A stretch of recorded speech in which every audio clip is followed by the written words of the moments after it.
Namaste and a very warm welcome to all of you on Sarva Gunn Sampann. Thank you so much for joining me. Thank you for watching all the previous episodes. If you have not watched them, please do go and check out Sarva Gunn Sampann. I'm really excited to be showcasing women of Indian origin, women of the diaspora, because they have so much potential and so much to offer.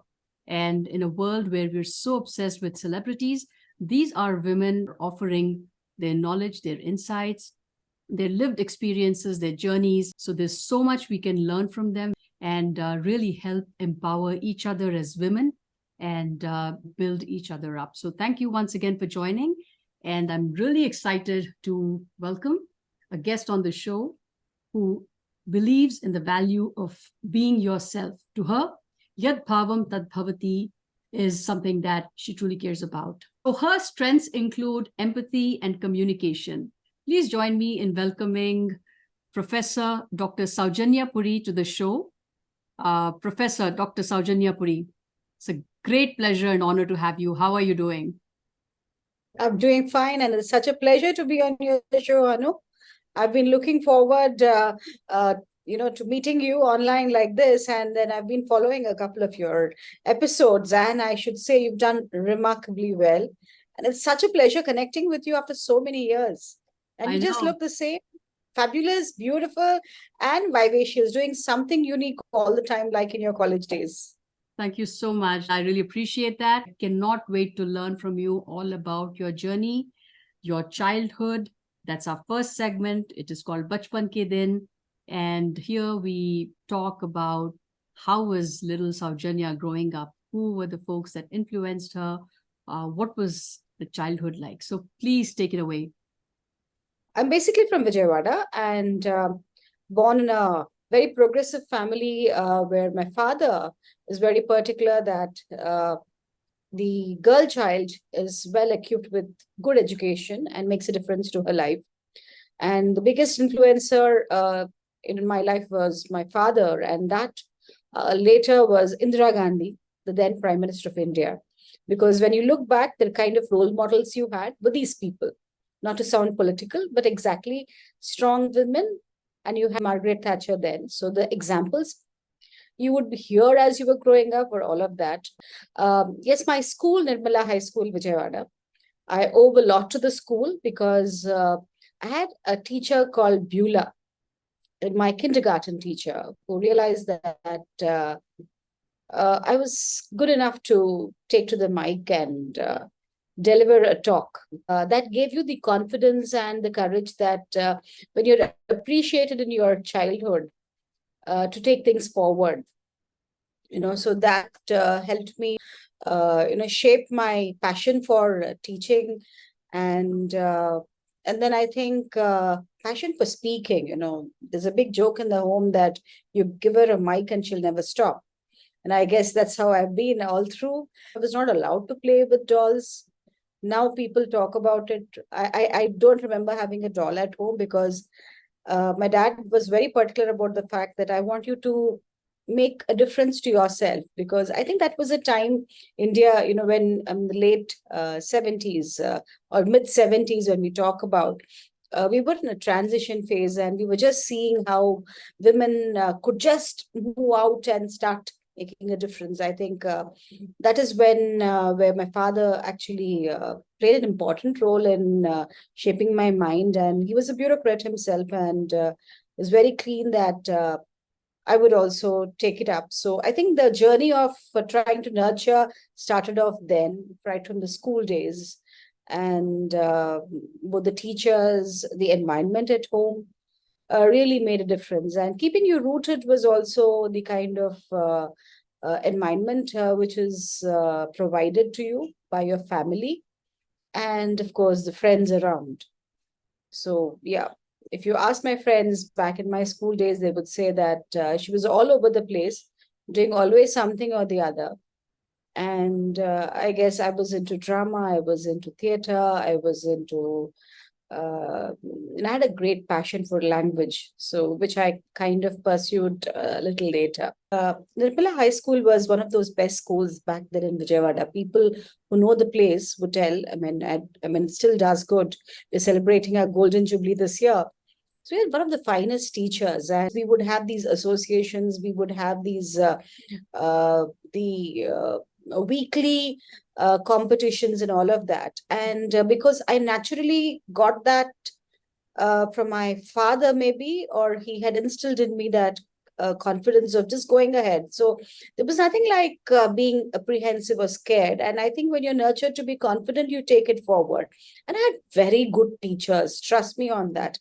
I can name them, Mr. Nancy. All my English teachers were fabulous. And I remember being put before the mic right from my class one, and I keep sharing pictures. So my children, they say, "Mom, we've seen you. It's like, please don't make us feel conscious about it." But then I guess they were extremely supportive. So every year, the farewell, I think all the batches knew that there would be a speech.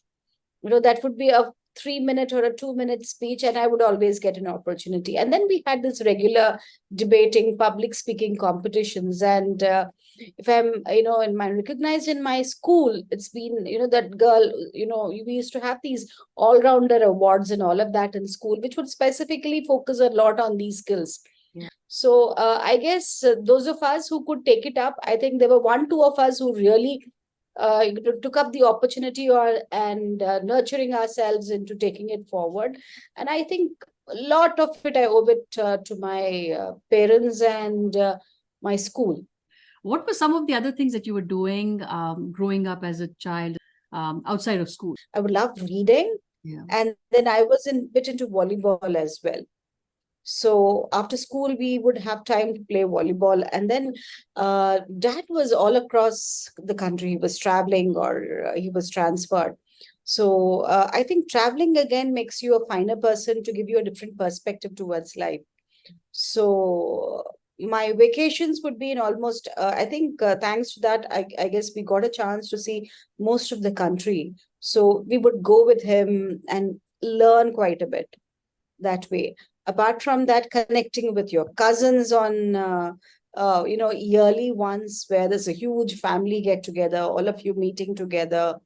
And then the pilgrimages which you would undertake, because Swami had not come into our lives at that particular point of time. We were the devotees of Venkateswara, Balaji, Tirupati, going to Tirupati, going to your aunt's place. That used to be a major learning. If you're looking at what we talk about now, team spirit, family values, or we're talking about adjustments, cooperation, and empathy, and all of that, I think when technologies, as you rightly put it, when we are not exposed so much to technology, these learnings come naturally to you. Where we've seen a time where there was no technology, and now we see a time where there is technology, and see that how fortunate we were, or how unfortunate also we were, because there's so much snap of a hand you get it. So you have to wait for, in our time, we had to wait for a Manorama yearbook, yeah, or a competition success review to go and get the latest about any topic, then research on it. There was a lot of endless hours you had to spend in library, go through lots of books to make one beautiful essay. When teachers would say yours has to be better than the others. And then having to do all your assignments by yourself. Parents never really helped us that way, I've never remember my parents sitting through and asking me to, helping me out in many assignment or artwork or projects. We now babysit, we literally take care of them even till 10th, 12th as well. We are having to do that. So I think it was they helped us become very independent, because they let us be, they let us do things, what we don't allow in current times. I think we had a chance of doing all of that at that particular time. And apart from that, games, books, and of course, girls never had an opportunity to move around freely. I had my own curfew around at that time. You had a constraint of going to school, coming back. If you had friends, that's only school. After school, it's over. You never had the mobile phones. You had phone at home, and that also came in later. I remember televisions came in much later. I think in my first television at home was in my +2. And the serials we had to watch were Ramayana, Mahabharata, in the morning, Chitrahar. So the only entertainment was friends at school, family, maybe cousins, and movies, of course. We were major Amitabh Bachchan fans. So I don't think it's not one movie I missed of Big B in so many years ever. I mean, I've watched all his movies. And that's something, again, you only had to go to the theater. That's the only entertainment you had. And of course, we didn't have this popular, televisions, but you had music, the cassettes which you could play and listen. To keep you engaged when you're lonely. Yeah. Wow. It's just so fascinating, right? Now you have, even when you meet your cousins and you meet family, everybody's in their phone. They're like staring at the screen, and you really wonder. It's it's a double-edged sword, right? The boon and the bane. Absolutely. And you had the discussions at dinner table would focus on so many topics. It was not that you don't look at each other, you're talking, and then that's a time when people are telling you, you did this wrong, you should be doing this that way. We don't get a chance for discussion, and you're consciously putting away your phones. Yeah. I saw a small piece the other day where the mother, before serving the food, takes away everybody's phone and keeps it aside, and then serves food. I guess these kind of practices become very important now. Yeah. Right. You have to evolve with times, and you have to figure out how to troubleshoot all these situations, right? Absolutely, Thinking absolutely. ahead of your kids too. Yeah. So no, that's great. What happened after your high school? So how did you decide what stream to get into? What were you pursuing in your class 10th and 11th and 12th? I guess 11th and 12th, because you have the intermediate. And then Yes, yes. That's one thing which I would like to talk about, because there's an idea that everybody down south has to either be an engineering or a doctor. Yeah, there was a lot of pressure. And the moment you're good in studies, people think that you have to become a doctor. Yeah. So I think it was more of peer pressure that I took up sciences in my 11th and 12th. And I realized that organic chemistry was never my cup of tea. And I was pathetic. But then I had to, and I never had a coaching because tuitions was not something which my father approved of. Both my parents felt that you should, if you can make it somewhere, you got to study on your own and make it. Why do you need additional help? According to, every parent considers the children to be super intelligent and they can make it. Well, I did give a try, and I gave the MCET exam. But again, we were not in that section of the society wherein I could get, despite having got a 620 rank, I did not get a government college. So then that's when, again, decisions we don't take. Those times we always had our parents deciding for us if it's any specific course, because nowadays the children tell you, Ma, you don't understand, let me do what I want. Or maybe we let them, we allow them to be independent, take their decisions. In our times, I think we always would look up to our parents because we consider them to be, as always, they understand better. So I was told by my father that, you will have to take up arts, forget about science, because I was sure that if I give one more try, maybe I would make it, because everybody told me 620 is not a bad rank. At that time, I was getting in the dental services. So they didn't approve that as well. They said, what are you going to do? And now dentists are, now though, of course, there are so many dentists around in the country, India. So then that's when I went off to do my BA in arts from Maristella College. And it's a different journey altogether, because as I was talking, the entire phase was being guided knowingly, unknowingly, by a force which ensured that I be in the right places at the right time, pick up the right skills, because you never realize how things are happening. Yes. So I went on to do my graduation in arts, BA in arts from Maristella College. And that's when, again, I was throughout in a convent school, and then I went into another college which was also run by the similar bus. It's like in Vijayawada, if you're part of the Nirmala High School, then the boys get into Loyola College, the girls get into Maristella College. It's like that. So I got into the Madhusala College, and that's again a beautiful journey all through, because it was all girls college. But then we had an opportunity of being exposed to fabulous extracurricular activities. And I am a big stickler about following this for my children or for anyone who comes to me. I tell them that you're good in extracurricular activities, you're bound to do good in academics also. It's just that you need to be able to balance it out. Yeah. It gave me, while school gave me all the opportunity to nurse my singing, dancing, and speaking, and all these skills, leadership qualities, and all of that.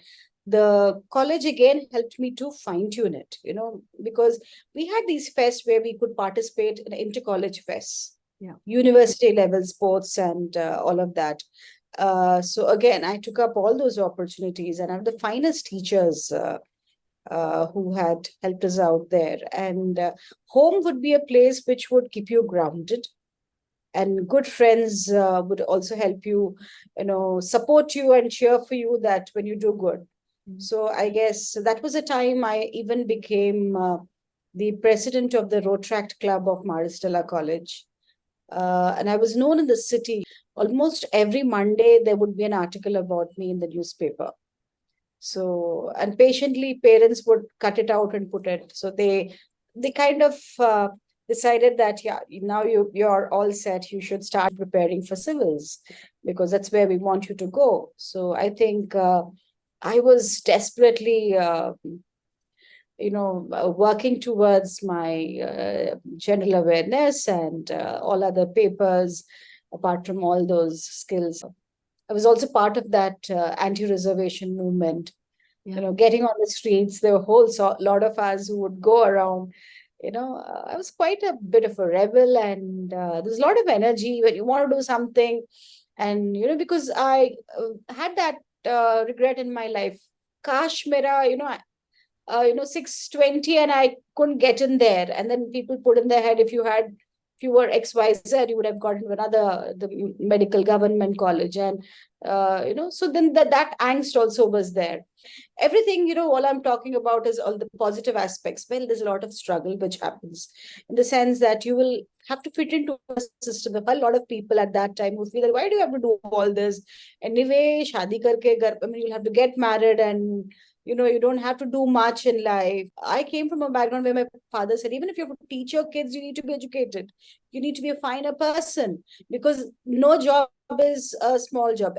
Yeah. So, and I always remember how my mother would read up all the newspapers which were coming home. By the time, we had the English and the Telugu newspaper, and she was a walking, talking encyclopedia of whatever happens in the world. You ask her, be it sports or anything, she would be able to tell. So, I mean, that was a motivation for me to move ahead and do what I could do a little later in life. Yeah. So it was a beautiful journey in college, wherein, I would miss classes sometimes just to be there in a elocution competition, an essay writing competition, come back with and that would give me a big high. Coming back with a trophy and all of that, I would feel that, okay, because everyone is pumping you, you don't realize that certain things aren't important, but yeah, that exposure helps you. So now we're getting into that phase which takes you into a very different journey, right? So this is Ye Kahaan Gaye Hum, and here you talk about your college and your onward journey, about what entailed after you finished your college. So well, it was in my final year. I got for this Swami Vivekananda centenary, not centenary, Vivekananda birthday celebrations. There was a elocution competition, essay writing, and incidentally got an award for it. So the book they gave me was Summer Showers in Vrindavan. Okay. And the gentleman put a photograph of Bhagwan Sri Sathya Sai Baba in it and told me that they run a college. You're brilliant. If you ever want to, you can join there. Fine.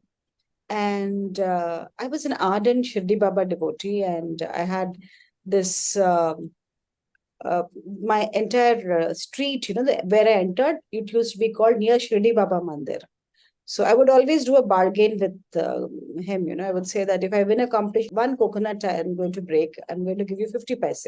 50 paisa was big amount then, So that kind of bargain would happen. After that, one more, the Krishna Theosophical Society, I think the Theosophical Society of India, they had one more competition. I participated and I'd gone to Guntur.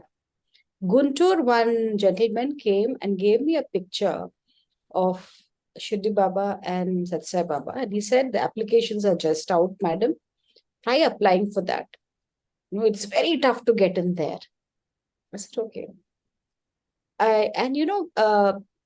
Throughout my life, there was my dad's friend who was a devotee of Swami Satsai Baba, and he would regularly come and every New Year give us out small calendars and prasadam of Swami and give it to us with a quote on it. And he would tell us his experience with Bhagwan Satsai Baba.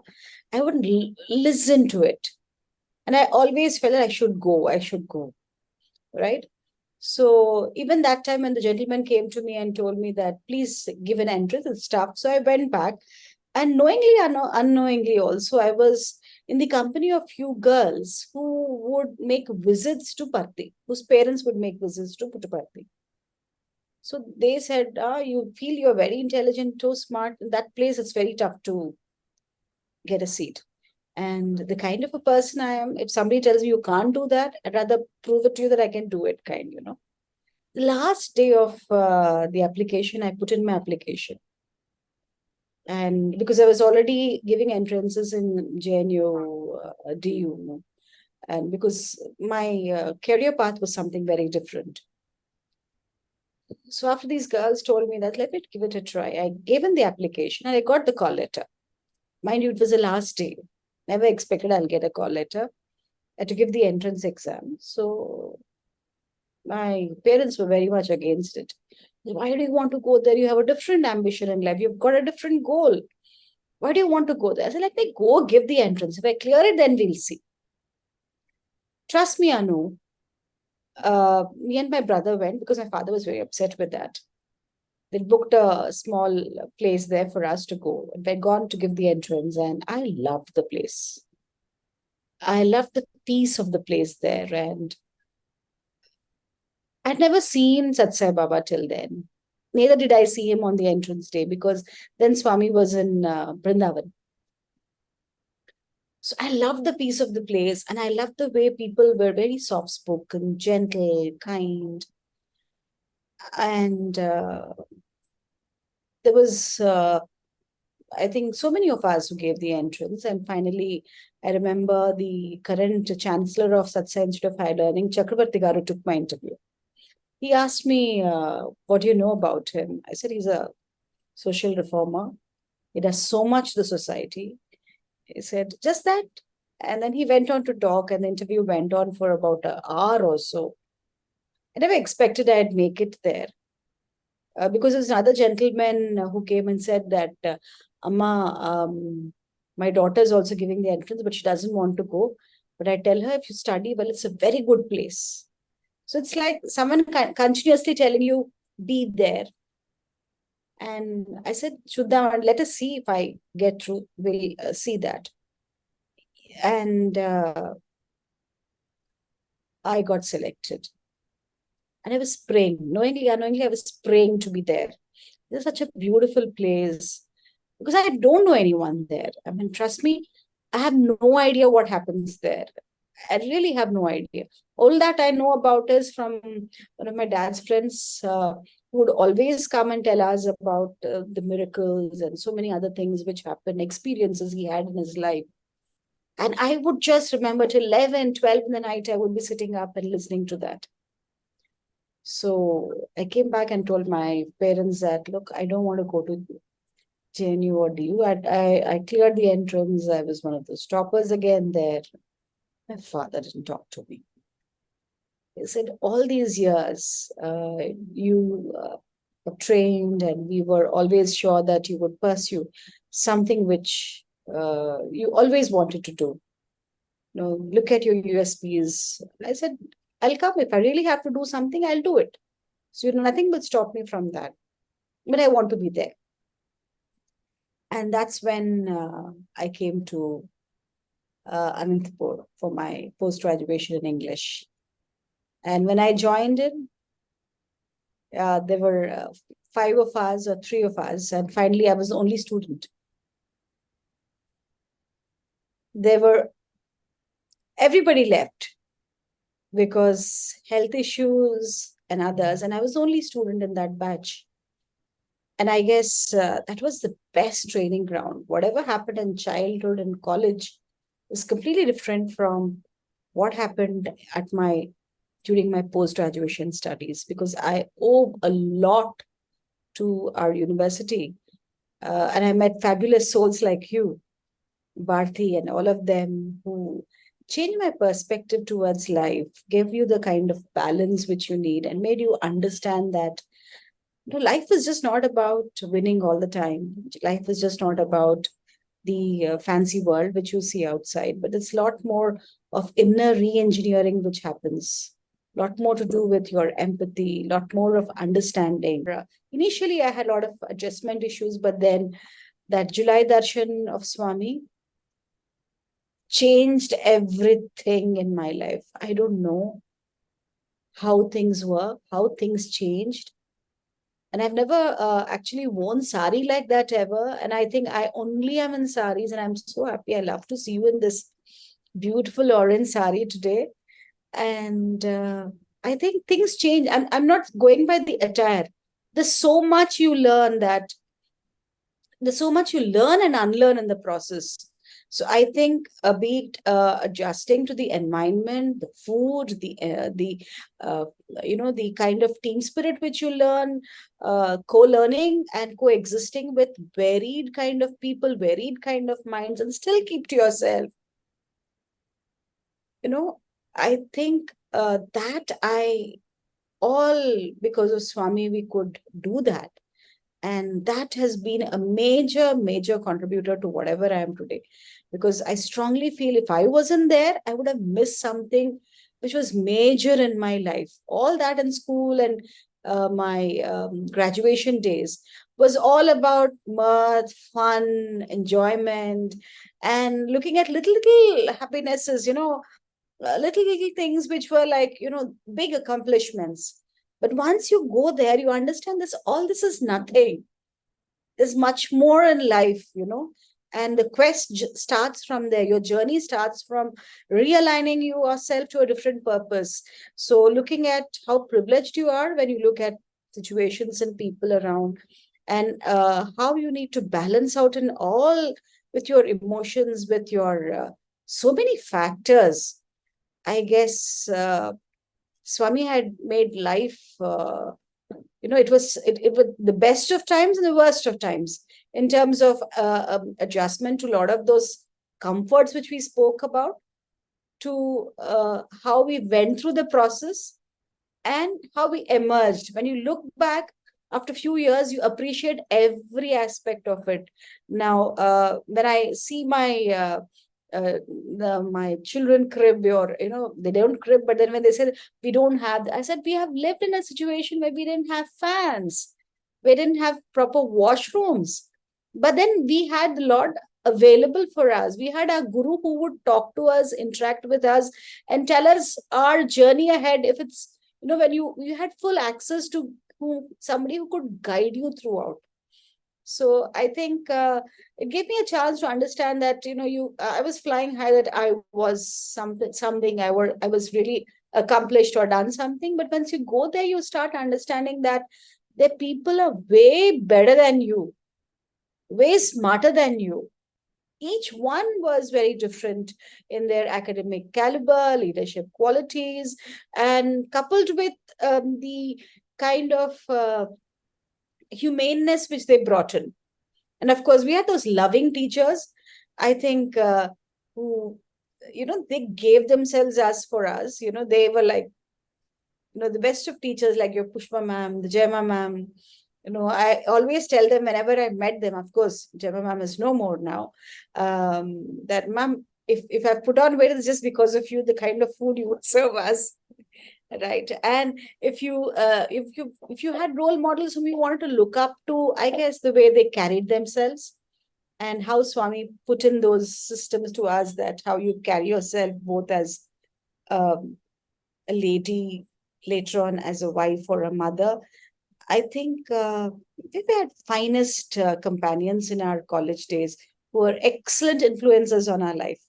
I could completely unlearn whatever which I had picked up in my college school days and my graduation days, and pick up something very different. And that made me what I am today. Trust me, that I don't mince words, and I always am very proud that you people tell me you went to this school, and I said no. I passed out my MA English from Sri Sathya Sai Institute of Higher Learning, Anantapur, and I'm grateful to it because that has made me what I'm totally. And I'm the finest teachers like Patel ma'am, Jema ma'am, who, I mean, those kind of, I keep telling, the last time also I was telling ma'am, if you had even one, two teachers outside like them, the world would have been much more a better place. The classroom interactions and the learnings they could bring in, mind blowing, mind blowing. Yeah, because they're really, working for the love of Swami's mission, right? Service, dedication. Absolutely. And he sets that example. He sets that example when he says, "My life is my message," right? So that's wonderful.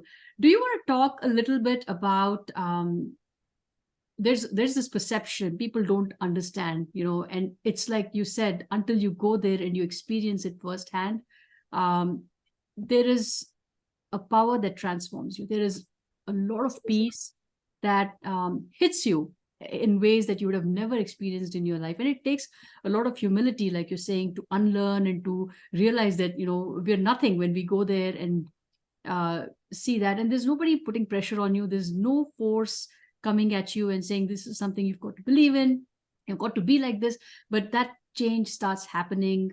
And that journey of learning, of accepting, of humility is something that you embrace on. Do you want to talk a little bit about that Absolutely. process? Any negativity that you may have experienced from the outside world when you decided this? Absolutely. A lot of people ask you, you do bhajans, you do this prayers in the morning, you have a typical schedule which you follow. It's like you've been forced into it. Now, what happens is, I guess when you first go there, you kind of not understanding why it happens. I can talk as someone who comes from a completely different background. I know Swami's background then. I went there for my graduation. I loved the place. Frankly, neither did I go there for my studies, but I loved the place and I went there. I loved the place in the sense I loved the peace of Prashant Nilayam. I had not been to Anantapur. Well, once you are there, you understand that there's such goodness in people. And people don't, and you have all kinds of people. I mean, I wouldn't say that you need to make a lot of adjustments there as well. But nobody forces you. If you're waking up, now people talk about the 5 o'clock, 5 a.m. CEO. I guess it's been told by our guru a long time back, early to bed, early to rise, right? And be it our morning prayers and praying a universal prayer for the entire universe and the humanity, right? And then going on to learn what now people talk about Vedas, propagating Vedas. We had it there before, and the entire life, you had the best of minds who had a perfect sync with the Indian spirituality, culture, and the world education at large. We didn't pay a single pie for our education. It was absolutely free of cost. And you had the best infrastructure. The library housed one of the finest books in the world, and you had the best teachers. And at the same time, the food which was being served to you, yes, it was a little too extra for the girls because people wouldn't be able to have so much of rice, but I think that's a kind of love, and we had our own ways to put it away. Yeah. And of course we cater to all. I think it's during our times, I think it catered to all the palate. I mean, all the regions, especially. You had the roti to the pizza and the bread maker, all that which came in at that point of time. And there's no one is telling you that there is a reason why you do it. You start understanding that you practice, you feel much more better once you are in sync. There's always a hesitation when you have to follow a regime and a routine. And people do it mostly, they feel it's being forced on you. It is not being forced. When you see, we had right from the Italians to people coming from all kinds of backgrounds, right? People coming from different strata of society, doing the same thing, then you understand that how am I different? Initially, you start feeling, what is it? But then once you get into it, you understand there is a reason, and there's a kind of love and cooperation you get. Initially people would, when you're told to wake up in the morning, there might be a bit of thing, I am not used to it. But then once you get into, you appreciate the beauty, the kind of nature. We could go for a walk, or the Lion Hill at the top, where you would enjoy your cup of coffee or tea in the morning. And now you're fortunate to be in a different place where you are devoid of the kind of pollution. When people talk about it, I think we had the best of, we were happy with the little joys of life. We knew how to live without a fan. Right. And when you ask, how could you live without a fan? I think we had natural air conditioners, we had lovely plants, and we had the breeze coming in. We could make that adjustments. And if you would want, nobody would stop you from getting your own small personal fan. Apart from that, the kind of understanding the value of prayer, because nobody tells you that you have to follow this, you have to do this prayer. There was a Sarva Dharma prayer. We would pray for all religions. And we practice Sanatana Dharma on the truest, in the cleanest possible way, because each day was catered to prayers of various gods or religions. But then end of it, you were doing it with a purpose, because when you say there's a mass healing which takes place, when you chant in a group, and if there's someone who's unwell, there's someone going there, and nobody asks. And the kind of setup which we had, we were all living like a family. Now people can't adjust if there's 6 or 7 members, but then I think there were 7, 8 people in the same room, and from different parts of the country. And absolute peaceful coexistence. It was all because of the vision of the Guru, that he felt strongly that my students are going to be my messengers to the world. And he emulated it, because he guided us by the way he practiced. He would live himself in a small room of 8 feet, I guess, a small room above there in the Purnachandra auditorium. And he reformed the world in terms of giving free education, world-class medical facility. And there's so many people who came there and found their calling in their life. You have the best of scientists, you have the best of doctors, you have the best of academicians, industrialists, all have passed out from this institution, and have been equally been able to balance out in all the fronts. Of course, I wouldn't say that if somebody asks me that, is everyone that way? Most of us are. At least 95% are like that. Yeah, but there is, unfortunately, because we've gone through the entire rhythm of, people now try to put their children in boarding for learning certain things or picking up certain different aspects of it. But for us, I guess it was not by force. You went in there as a novice, you come back as someone who doesn't want to leave the place. I went there as someone who was like, okay, I love the place for the peace. Once I went in, there was a little bit of understanding and adjustment issues. When I came back, I still miss the place. And that's why I ended up putting both my children in the same environment, because I knew what good it can do, what best changes it can make in your life. Because if I look back and ask who's my family, now that I've lost both my parents, I guess, you have your guru as Swami as one of the best friends, and all my family members are my batchmates and sisters. I didn't have a batchmate, like I was only MA student, but then the MSCs, you had friends from all the departments. The best part is you put us in any home, any place, we can make a home of it. I think that was the focus which Swami ensured that we were trained and we were chiseled, and we had teachers who were recruited specifically with that kind of a vision as well. The kind of sports meet we had, I think, if I keep talking about the stadium and the sports, which I think none of these, you'll need to shed on some few lakhs of rupees to be actually into an institution like that with the kind of infrastructure we had, and for not having to pay a thing for it. There is a perfect balance of between, I say the word is hands in the society, head in the forest.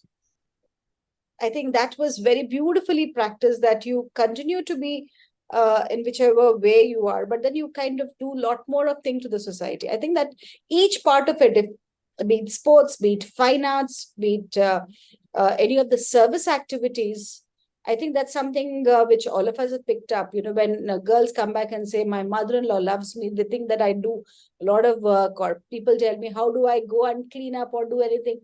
I just they all say that they don't understand that we've been for us, everybody was like a sister. Everyone was like a big, large family. The last outgoing interview we would get from Bhagwan on that he being with us throughout our life, even before we step into a place, he's there, making his presence felt, and he takes care of us. And how you have to be as a woman, how you dress up, how do you carry yourself, and how you treat your mother-in-law like your mother, and how do you treat your family, how do you take care, and how you should even treat your husband, how not to treat. It still rings in our ears, and how you need to keep your own sense of purpose alive. And I think most of the girls look at it as a homecoming when they get an opportunity to come to India, or whenever they go there. It is like you're connecting back the soul. So all this happens. Nobody tells you that there's a huge phenomenal energy which flows. So when somebody comes to you and says, I feel supercharged with you, Anu, I feel very nice about it, it's not ours. I think there is something which each of us has been blessed with. And we never understand it as long as we are there. Once we move out, and we look back and how did I do that? Yeah, I didn't do it. Yeah, the thought of wanting to do something, the beautiful program you're doing, Sarva Gunn Sampann, you're celebrating Shiros of today. That idea and wanting to go ahead and do that is something phenomenal. It owes back to the way you, I remember you in college as well, the way you would carry yourself, the way you would walk, the way you would talk. There's a lot more to what you're bringing onto the show today. I think it's been there, so I'm not surprised. So last, when I wanted to get in touch with you, and I saw you on Facebook, I was telling, this girl must be doing something different, and I'm so happy you've taken to do something like this. I take it as Bhagwan's grace. I absolutely do. Absolutely. Because I think one of the things that he has always emphasized was that education is not for a living, it's for life. And I think that I had to look back and exactly the way you feel, connect the dots. It all happened for a reason. It all happened for a reason. And we walked away with not just education in the sense that it gets your job, but it's definitely something that is all encompassing. It is for life. Absolutely. Because I think that is where the difference is. Whatever people talk about huge degrees, I did this, I did that, and all that. But then how do you understand and manage your life? I think we could do it. That goes without saying, because the way we could take to it. because end of it, you understand the sense of purpose of going ahead to get educated. What does being educated mean, Yeah. Is it just about degrees? But, how, what, when, where, why, what, how to speak, how to behave. I think that was instilled by so beautifully in the system which Bhagwan has created. And I think it goes without saying that makes us all what we are today. Absolutely. Yeah. That is definitely a huge blessing that we all had the greatest fortune of, being part of. So, so many memories, so many emotions, so many feelings that your talk has brought out. Right. Absolutely. All right. So we'll move on. You finished your master's, and what happened after that? Where did life take you? Life took me to CIFL Hyderabad. I'd gone there, and I went in there to do my postgraduate diploma in teaching of English, and alongside I was preparing for my civils. Mm. And I was pursuing my course and all, preparing for my civils, and that's when, I remember in my outgoing interview when I asked Swami, what do I do? He said research, that's it. He didn't tell me anything. Research means, he said. So, but I knew I was preparing for civils, but I don't know what had happened. And once you are there, you have a desire of, if you understand that if you have to be in, have a better life or a better, peace at home, you need to be with someone you can connect with, right? And that connection would happen when somebody appreciates it as a similar background. Maybe I'm not opposites attract, may not be the personalities. I'm talking about this will be some common factor. So I would always tell Swami, whenever parents would ask me that, we have to look at your marriage, you're preparing for your civils and all, but then this also should happen. So that's when my sister-in-law came to see me, and then marriage with another Sai student happened. So I think I was in my research, doing my PhD then. After my PGDTA in CIFL, I was doing my PhD when this alliance came. And for a change, I found that my father seemed to be very impressed. But he told them very categorically, she's no longer my daughter because she follows what only Bhagwan Sai Baba tells her. That's Sai Baba tells her. So I told him that, let me go and ask if my journey has to be in a certain way. And I realized once I was in Anantapur that it's not going, life is never going to be the way you planned it.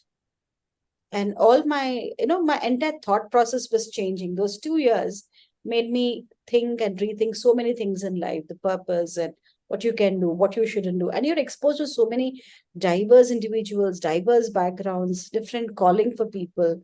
And then the spiritual angle of trying to learn so many things, something which you have never experienced before. And people like Bharti Lakshmi, who had a major influence on me because I came from a background. This was the first person I met on the campus. And of course, one of those first few people was you as well. They kind of gave me a different perspective to the life, because it's strongly believed that you cannot be in Baba's institute but for his blessing. Unless he wills it, you cannot experience what you have experienced. So that was quite a bit for me to change so many things in my life. And somewhere I started feeling that I should do something for a larger cause, do something meaningful in life.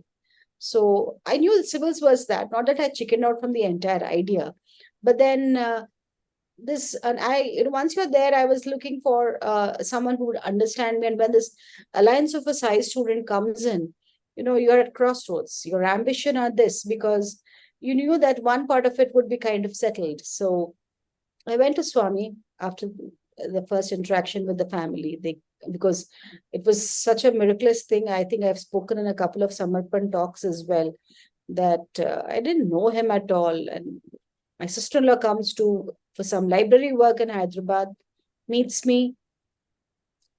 The address is procured from the university. They land up at my parents' place, and it just happens.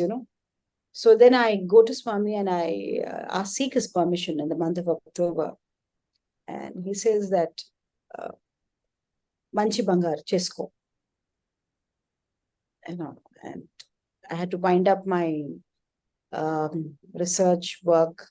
I don't say complete research, coursework in about 3 months' time. And got married. And that's when a different journey started. And little did I realize that there's a lot more of change again, because for a woman, once you are, throughout you have various ways you're brought up, you're brought up by your parents at one way, then your university has a different influence on you. Then you move into another phase. And I guess that's where the strength of a woman comes in, to understand her own self. But sometimes you really don't understand. You feel that you just have to go. I always say, go with the flow. I always strongly believed in. Once I was in Anantapur, I realized things are beyond my control, because every experience was teaching me something more, right? So I went ahead, and then we moved to Rajasthan, and quickly from there came to Calcutta, and then 2 kids in quick succession, and trying to straight from the college hostel to the, when I say that being alone, Swami prepares you for something major. I was a very gregarious person till my graduation. Once when I came for my MA, I was the only student. Okay. So then I realized that you will have to be that way. Life is that you're not going to have people all around all the time. You're going to have to be alone. You've got to fight it out. So again, from the hostel, again, to be alone at home in Rajasthan, where nobody was there, neither the language nor, of course, not that we can't speak Hindi, but then you're in a new place. Imagine you're from hostel and then you're staying alone. And then from there to Calcutta, a place which was, which is now my home completely. I was having a lot of adjustment issues at that time. And then quick succession, kids.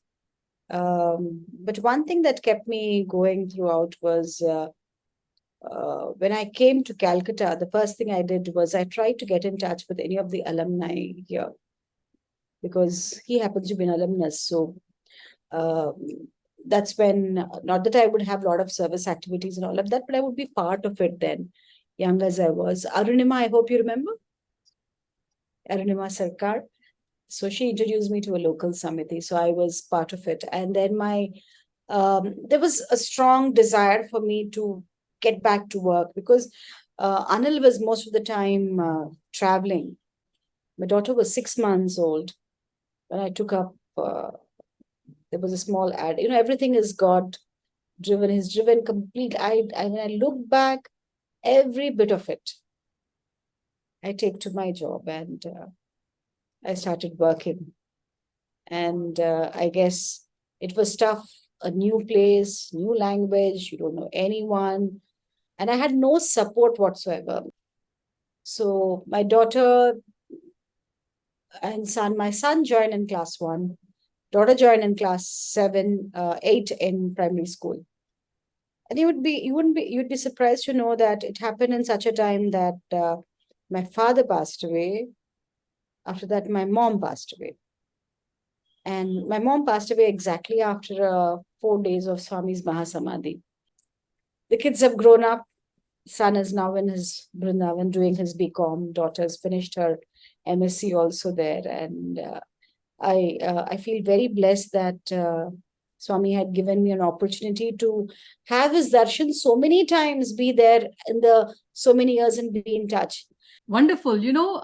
This is all really coming full circle, right? With all that you have gathered throughout, and now you're able to step back and say, I've discharged my duties in the most effective way I could, but now it's also time to get back and, give back, right? So that helps us segue into our next segment, which is Kaam Ki Baat.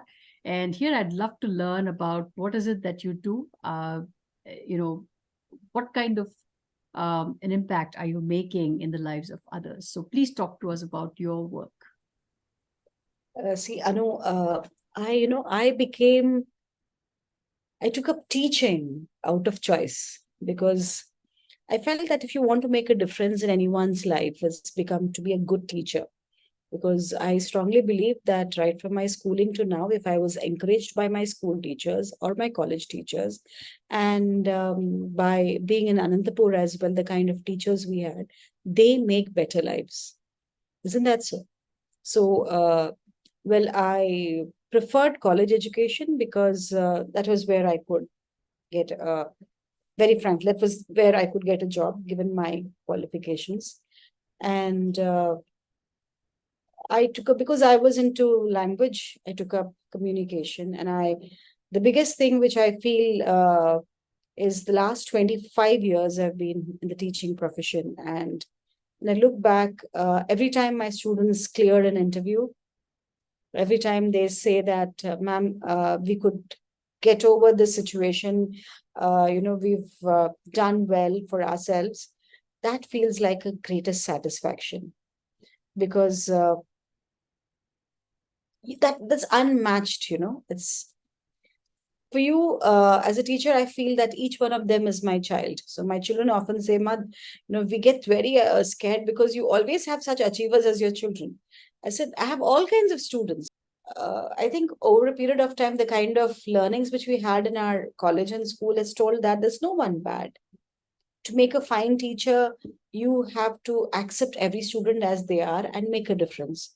So ever since I joined my profession, when right from my management to my students loved the way I was, touch wood, it's all because of blessings to Swami.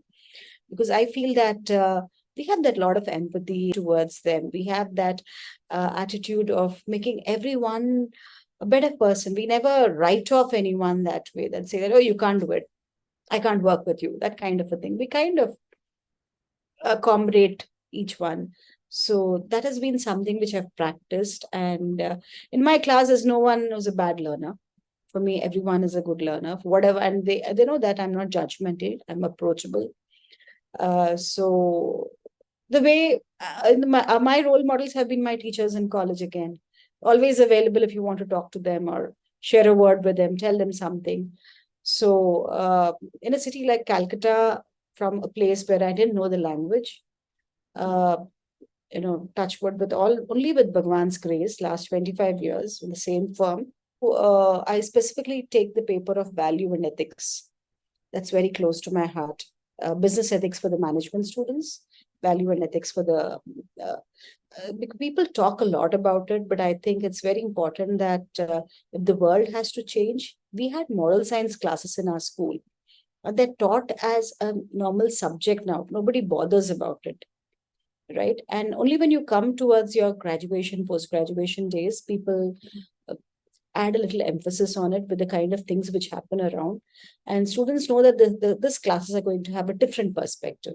That gives me an opportunity to bring in a little bit of whatever we studied, some examples from there. We have lovely books, apart from leadership, team spirit, all that which I generally take as part of the course, that gives me a perspective of experimenting, understanding. And they all know, when during the Teachers' Day, when everybody gets fancy gifts, I get Shuddhi Baba, I get lovely Krishna idol.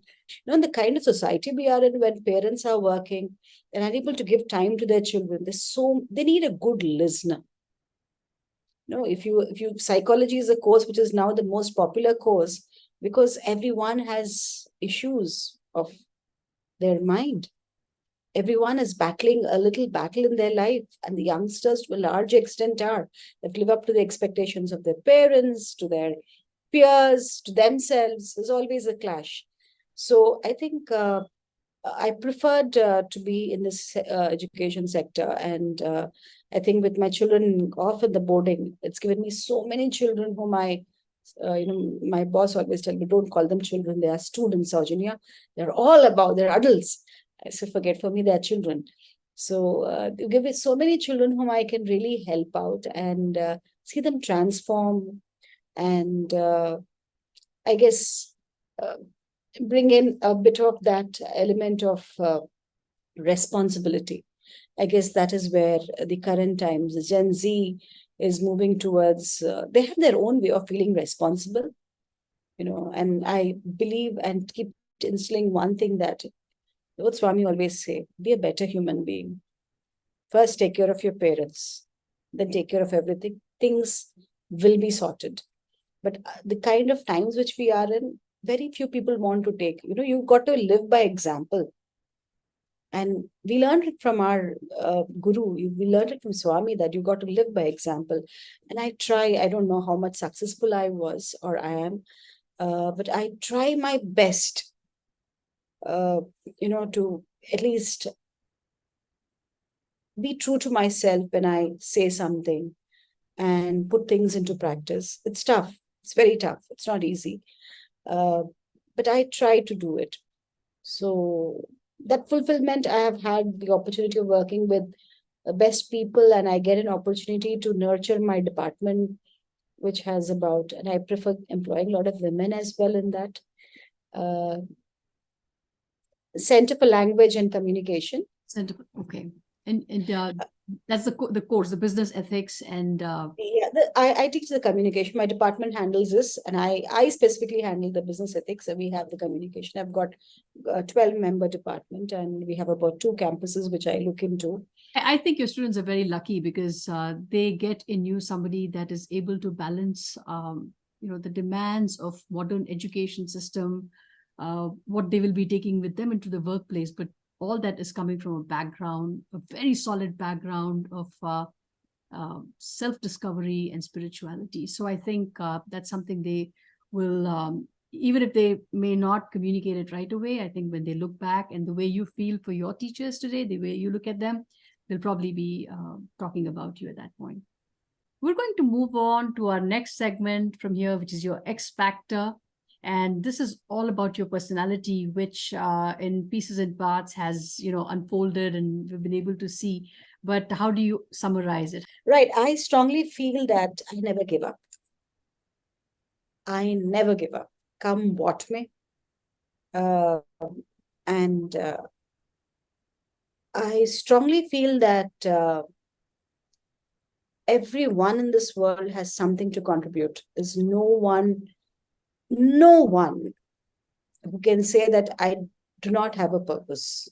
Everybody has a purpose. You don't use your potential to the fullest. So, and there's nothing that you can't do if you apply your mind. And I feel that human beings, it doesn't matter which gender you are in, we condition ourselves. We are being conditioned at various factors. Because I love this tadpole story. I'm sure you must have heard about it, right? The frog, the small tadpoles, the frogs in the well, keep listening to the voice and they don't get out of the water.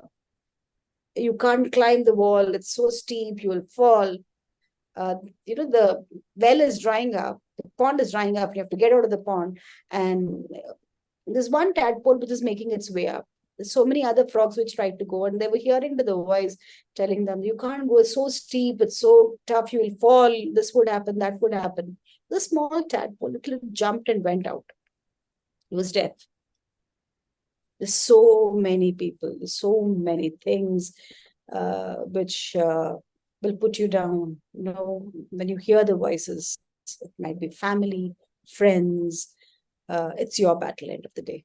And I strongly feel, I often say, when people tell me you're heartless, you left your children in the hostel, and you're a daredevil, you take the vehicle and drive off at 9 o'clock, 10 o'clock in the night. I said, it's my life, man. Come on, I'm doing it. As long as my family and I'm okay with it, I care damn what people say. And you just have to be yourself. And you look back yourself in the mirror, you should be proud of your face. And you should faith that. And you should be proud that you could do it. That day you feel that you've done something. And so I think holding on to your self when the entire world has given up on you is what is important. Be it even for your... I love that. I love that, you're emphasizing the need. It's an absolute need to tune the world out and focus on what it is that you love to do And I think everybody needs to do that, because that's the only way we can move forward and we can be true to ourselves. Thank you for sharing that, Akka. From here on, we move on to our last segment, which is self-care. And I want to understand, what do you do on a daily basis to take care of yourself? No, I'm a early riser. I listen to my body to a large extent. When it asks me, you need to rest, I do rest. But there is a kind of a flow which I follow. And as you age, you realize that you're not capable of doing all the things. You need to leave certain things. So I don't aim at perfection all the time. So if you're looking at your professional setup, yeah, you are accountable. Here I'm accountable to myself. So when I look at my self-care, well, that's taken a bit of a beating sometimes, because you prioritize something else over that, because there are always deadlines and targets to be met. But mind, as I told you before, I keep it absolutely fertile. I cut off 8:30, I'm off. You cannot get me on the phone. I do not indulge in social media. I might be for a while, but then I'm not interacting and talking to people. And I start off my day with a good set of prayers, a bit of a walk. That is again timed. I listen to my body. If it says that you need to sleep, yes, please, I go ahead, and maybe it's 3 days or 4 days a week, a bit of a yoga. And I love my me time. I'm a big stickler of me time. How many people are there? I love to be myself. It's a luxury sometimes when you're pulled in all sorts, but it's very important. And giving the right kind of self-care is very important, in terms of just not being conscious of your body, but the circle of it. I'm particular about the energies around. I keep away from anything which doesn't contribute positively to my energy. So I'm very conscious of it. Any negativity, I don't mind just shutting off or being rude sometimes about it. But you can't be straightforward telling them, look, I don't want to talk or whatever.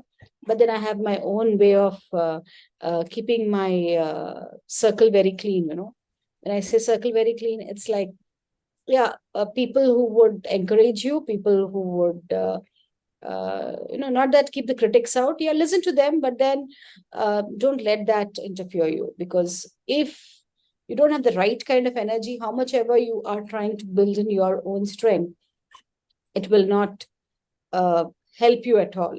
Because Swami says, na, satsang, he talks about the environment, and of course the food you eat as well. Of course, I need to take help from people when I have to cook food, but then I'm particular about what goes into my system as well. I think both of us are very particular about one thing, that quality time, family time, very important. I think my children also have taken after that.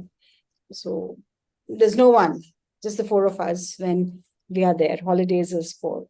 And any other thing, party or entertaining or anything outside the home, wherever it is, because it's very important. Yeah. Very important.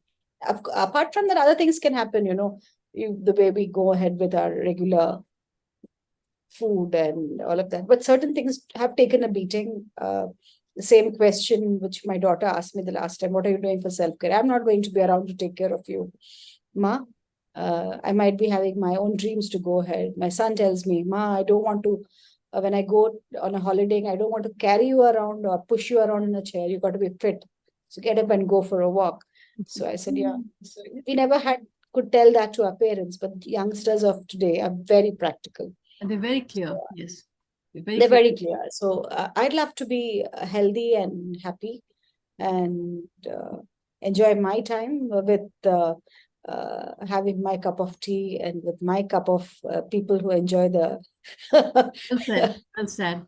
No, I'm so grateful that you could come out and talk to me today. Took this time after work, after a very busy day. So I really appreciate that. You've helped me and others, I'm sure, who are watching, put things into perspective. I wish you all the power and strength to keep that up, because it definitely benefits not just your students, your family, but everybody that interacts you and comes in contact. So I include myself in that list. And I really want to thank you for taking the time and sharing your life journey and some of the wonderful things that you've gone on to accomplish. All my best to you, Akka. And any parting words from you before? Thank you so much, Anu. I didn't want to miss the opportunity of interacting with you. Firstly, to meet you because I've known you as that bright young girl who was different from the lot, different from the whole lot of people by the way you carried yourself, the way you walked, the way you talked. And seeing you do this show is something which I really, really appreciate. And I like the name, but I was wondering, how do I fit into it? Sarva Gunn Sampann. I was telling my daughter just a few minutes before when she gave a call. I said, she's a Delhi ITR. She's now in the US, and then she's started off this Sarva Gunn Sampann, ma. So I said, I don't know. But then let me see, we'll discover in that. And I guess it's been a lot of self-discovery as I went through interacting with you. And you've always charged people around with your fabulous smile and your personality. And I'm sure you would continue to do this and bring in many Shiros on the show, because there are lots of people who need to come out and speak. And we need to support each other to understand, their perspectives to everything. And there are so many sides to the same story, and each one brings it, and we learn a lot. When you ask me, what do you do for self-care? I said, is it a message which I'm getting? What am I actually doing? I'm doing so many things to keep my energy in place, but physically, how much are we doing? And there's so much of questions which come, and it's good that you bring up these kind of things. And it's very different, when there's a different comfort when I talk to you. And I actually wanted to interact with you for a long time. I think we are on the interacting after almost 30 years. That also gives away our age, but that's okay. Yeah, no, but I guess, no. Right. But then the young girl I knew was a beautiful lady, a mother of three, and doing so much more different. And God bless you, your family.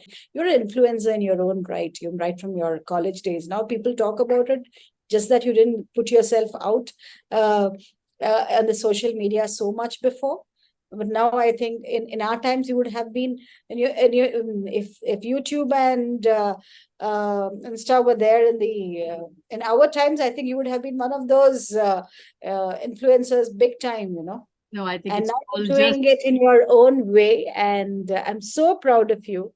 And I see the posts you make about your children and all of that. And you raise some lovely kids, and looking forward to meeting you in person. Next time you are here, I think we should catch up. Absolutely. In person. Will do. Absolutely. Thank you so much. I should thank you. Thank you so much. Thanks for coming. And it's been an absolute delight. I wish you all the very best. And thank you so much. And all the best to you, and kudos to your effort. Thank you so much.